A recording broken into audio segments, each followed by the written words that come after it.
kegiatan impor. Kegiatan ekspor itu apa? Apa yang dari dalam keluarnya? Pelaku dari ekspor itu? Sekarang impor itu apa?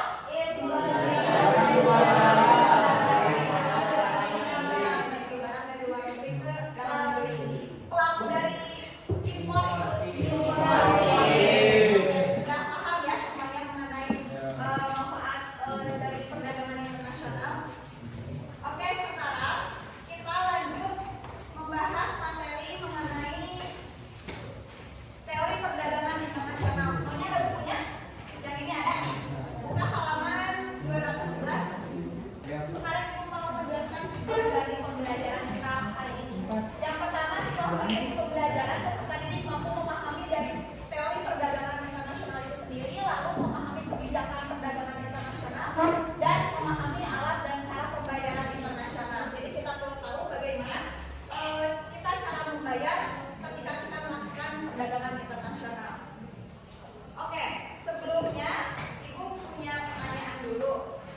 Nah, menurut kalian mengapa sebuah negara harus melakukan perdagangan internasional? Ada yang mau menjawab? Kemarin sekilas kita sudah jelaskan ya, kenapa kita harus melakukan perdagangan internasional.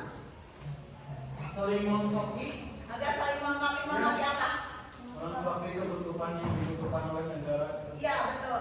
Saling melengkapi barang dan jasa ya. Tentunya sebuah barang yang keinginan barang yang ya kita teh harus dari luar gitu ya, tidak bisa sepenuhnya dimiliki oleh dalam negeri. Betul. Terima kasih.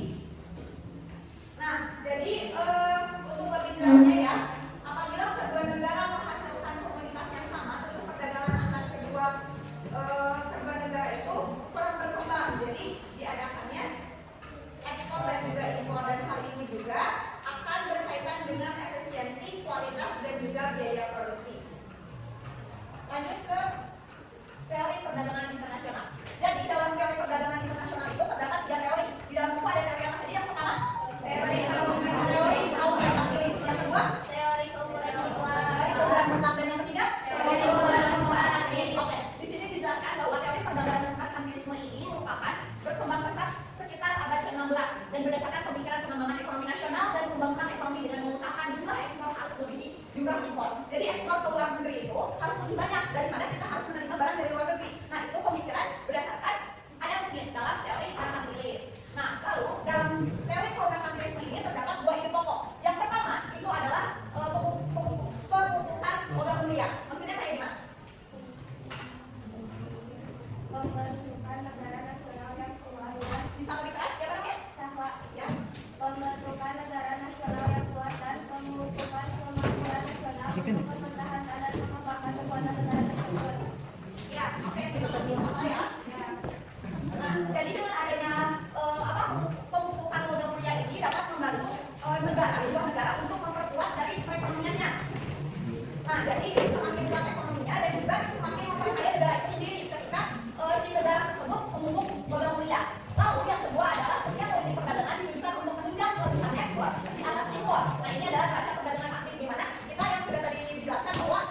di sini ada negara Korea Selatan dan Jepang.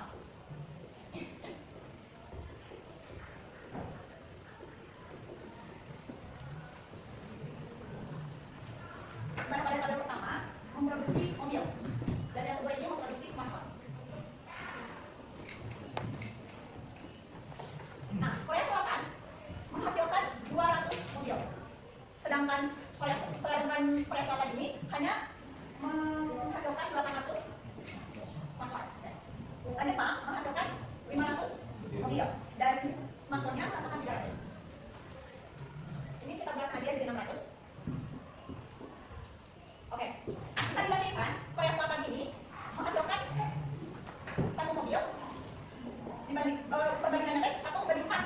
Nanti kan 1/4 dari mana? Jadi 800 dibagi 200. Iya.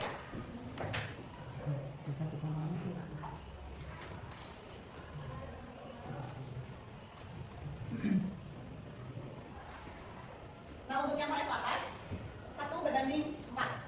Nah, sedangkan di negara Jepang ini 2/1. Nah, di sini terlihat ya, lebih unggul yang mana? Korea Selatan ini lebih unggul untuk memproduksi smartphone karena memiliki nilai 4. Jadi 800 itu misalkan produksinya dalam satu hari gitu. Dalam satu hari si Korea Selatan dapat menghasilkan 800 smartphone, sedangkan si Jepang dalam satu hari itu hanya menghasilkan 300 smartphone. Jadi tentunya akan lebih unggul ya si Korea Selatan. Nah, lalu untuk mobil di sini terlihat ya 2/1, di mana Jepang ini lebih besar dalam menghasilkan mobil. Nah, kalau misalkan si Korea Selatan unggulnya di smartphone, kalau misalkan Jepang unggulnya di mobil. Nah, jadi kan totalnya jadi udah jelas bahwa si negara Korea Selatan akan lebih memproduksi smartphone dibandingkan mobil. Nah, kalau si Jepang lebih membutuhkan untuk memproduksi mobil daripada smartphone. Nah, itu adalah teori keunggulan mutlak. Di sini kan kalau misalkan ini mah nilainya gitu lah. Jadi smartphone-nya lebih unggul di Korea Selatan, nah sedangkan mobilnya unggul di Jepang. Nah, kalau ini mobil dan televisinya keduanya sama-sama unggul di televisi. Jadi maksudnya teh ya seimbang betul. Ngerti? Oke. Ini kita kasih contoh lagi.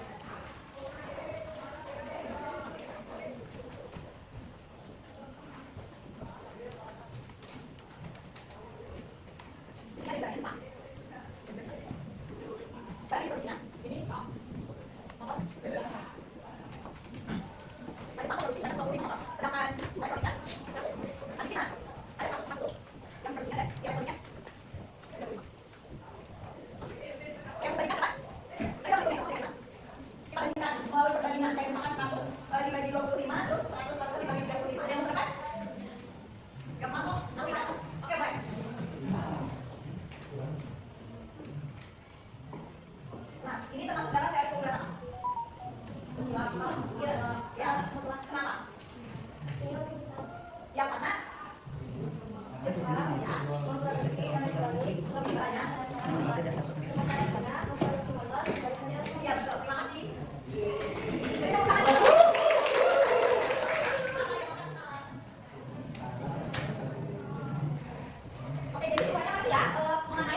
dua. Jadi kebijakan.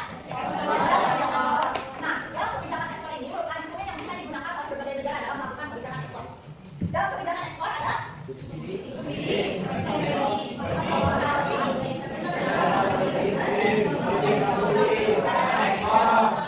Oke, kita bahas satu persatu. Subsidi, kalian tahu subsidi? Apa subsidi itu? Jadi kayak misalkan BBM, Pertalite, itu kan disubsidi ya sama pemerintah. Jadi sebenarnya harganya itu aslinya teh 14.000, tapi ketika disubsidi oleh pemerintah dikurangi harganya. Jadi Pertalite sebenarnya 10.000 misalkan. Jadi disubsidi pemerintah itu misalkan sebanyak 4.000. Jadi subsidi itu adalah pengurangan yang dilakukan oleh pemerintah untuk agar mempermudah masyarakatnya. Jadi, ya, lebih murah. Jadi harganya bukan harga asli, tetapi disubsidi oleh pemerintah. Nah, di sini ketika kita membahas mengenai kebijakan perdagangan bahwa alokasi anggaran yang diberikan kepada perusahaan ini memproduksi, menjual, mengekspor ataupun mengimpor barang-barang dan jasa untuk memenuhi hajat hidup orang banyak. Dengan subsidi ini, harga jual suatu barang dapat terjangkau oleh masyarakat. Nah, dengan adanya subsidi ini dimaksudkan bahwa agar para produsen dalam negeri menjual barang dengan harga yang lebih murah sehingga bisa bersaing dengan barang-barang impor.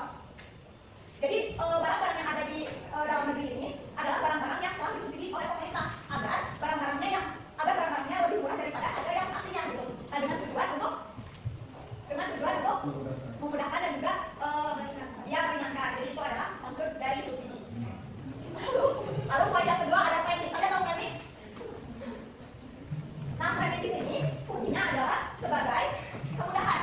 Jadi ketika misalkan, oke, kita bahas dulu, kita baca dulu bahwa premi ini dalam kebijakan perdagangan internasional berupa kemudahan yang diberikan oleh pemerintah kepada perusahaan dalam meningkatkan ekspornya. Nah, misalnya penghargaan untuk kualitas barang yang memenuhi standar kualitas ekspor, penyederhanaan prosedur ekspor, biaya ekspor yang murah dan juga penyediaan fasilitas pelabuhan ekspor yang memadai. Jadi si premi ini ketika misalkan suatu perusahaan memproduksi suatu barang dan ketika kualitas barang itu benar-benar bagus dan juga produksinya banyak, dapat menembus banyak pasar internasional, nah pemerintah ini memberikan premi.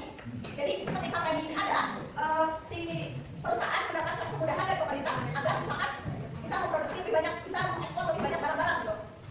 Jadi sebagai reward lah agar memudahkan si perusahaan ini untuk memproduksi barang dan juga mengekspor barang lebih banyak. Dan ketika misalkan si barang-barang itu dapat terekspor lebih banyak ke luar negeri, tentunya kan kita juga mendapatkan keuntungan.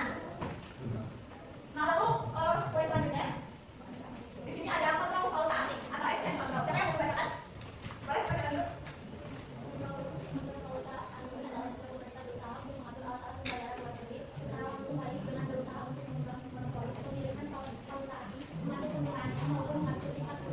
Nah, tujuan dari kontrol valuta asing adalah kemungkinan suatu tidak seimbang neraca pembayaran termasuk di dalam juga mengalirnya modal ke luar negeri. Dua, menggunakan penyelenggaraan rencana pembangunan nasional. Tiga, melindungi industri dalam negeri. Oke, terima kasih. Nah, jadi fungsi kontrol dari valuta asing ini untuk memperkuat mata uang negara kita agar tidak melemah. Dan juga ketika hal ini, nah kalau misalkan terjadi pelemahan dari kalian tahu valuta asing? Apa? Coba searching dulu valuta asing apa? Kemarin kayaknya sudah dijelaskan ya? Udah? Valuta asing apa? Ada yang ketiga? Ya, jadi valuta asing itu merupakan alat transaksi pembayaran ketika kita jual beli barang dengan luar negeri. Nah, ini adalah valuta asing. Nah, ketika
kepemilikan si minyak buminya itu semakin berkurang gitu. Dan juga di mana warga negara Indonesia juga semakin membutuhkan minyak bumi itu. Jadi kalau misalkan negaranya sendiri lebih membutuhkan, kenapa kita harus mengekspor ke luar negeri gitu, sedangkan masyarakatnya sendiri ini lebih membutuhkan. Nah, maka dari itu si Indonesia ini pada 2009 keluar dari OPEC.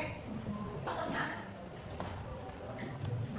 si International Community Agreement ini tujuannya misalkan untuk menyatukan untuk kayak rapat mengenai kebijakan-kebijakan perdagangan internasional. Jadi kalau misalkan gini, sekarang kita balik aja OPEC. Nah, si OPEC ini kan di dalamnya menentukan harga yang stabil untuk menjual si minyak bumi itu sendiri. Misalkan gini, ada beberapa negara yang mengekspor minyak bumi. Contohnya misalkan apa ya? Negara Singapura, misalkan terus Saudi Arabia. Nah, kedua negara itu memiliki harga yang berbeda dalam ketika mereka menjual si minyak buminya. Misalkan contoh ya, dalam rupiah misalkan Saudi Arabia menjualnya 50.000. Nah, sedangkan si contohnya Thailand mengekspornya dengan harga 20.000. Kan itu jauh banget ya, 50.000 ke 30.000. Nah, dengan adanya organisasi ini, International Community Agreement ini untuk menjelaskan.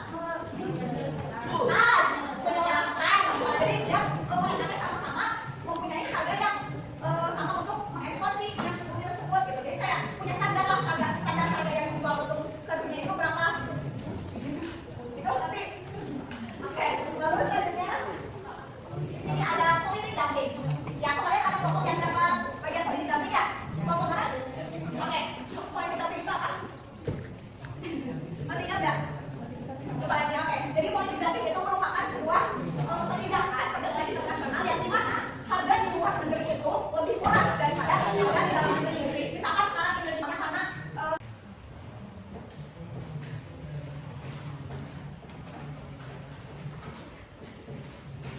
oke, di sini alat pembayaran perdagangan internasional adalah pembayaran yang umum digunakan dalam transaksi perdagangan internasional. Yang pertama melalui uang tunai, yang kedua adalah barang, dan yang ketiga emas. Di mana uang tunai ini adalah uang yang lazim dipergunakan untuk membayar setiap kegiatan transaksi. Jenis uang ini diinginkan sesuai dengan perjanjian sebelum terjadinya transaksi jual beli pembayaran. Lalu yang kedua ada barang, di mana barang ini dapat digunakan sebagai alat pembayaran juga. Nah, misalnya hasil kekayaan alam dan sejenisnya, besar atau kecilnya barang yang akan diserahkan sesuai dengan besar nilai uang yang harus dibayar. Jadi kalau misalkan kayak misalkan barter mungkin ya, kalau Indonesia punya rempah dan bekerja sama perdagangan internasionalnya sama Rusia, di mana Rusia ini punya alat utamanya. Nah, kayak misalkan si Indonesia mah bayarnya pakai rempah, nah si Rusia mah bayarnya pakai senjata itu. Nah, contohnya kayak gitu. Lalu yang ketiga adalah emas. Emas ini dapat digunakan sebagai alat pembayaran, dan pada prinsipnya pembayaran dengan emas ini menggunakan barang juga. Jadi kayak misalkan pakai emas batang kayak gitu. Lalu selanjutnya cara pembayaran internasional. Nah, di sini cara pembayaran internasional ada 4. Yang pertama pembayaran secara tunai atau full body money. Siapa yang membacakan? Amel boleh membacakan? Pembayaran tunai merupakan cara biasa, yaitu pembayaran dilakukan secara tunai. Jika ada kegiatan ekspor impor, langsung disertai pembayaran dengan mengirimkan sejumlah mata uang tertentu yang dikehendaki. Namun, cara seperti ini sudah mulai ditinggalkan karena kurang praktis dan berisiko tinggi. Ya, jadi pembayaran tunai itu contohnya misalkan kayak gini, ada gambarnya ya, pakai USD. Lalu pengiriman vessel atau bill of exchange. Vessel atau bill of exchange adalah surat perintah yang tertulis untuk membayar sejumlah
pembayaran internasional. Nanti ada gamesnya berupa kalian harus menjawab soal-soal.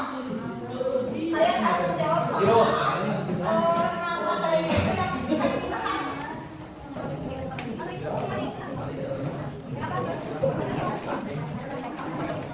Kasih dulu ya peraturannya. Jadi kan ini ada ada berbaris lah setiap kelompok. Nah, jadi setiap orangnya itu membuka salah satu soal di sini. Ya, membuka satu soal di sini. Nah, kalau misalkan membuka langsung jawab aja di sini. Kalau misalkan emang nggak bisa, langsung ke belakang diganti sama orang selanjutnya.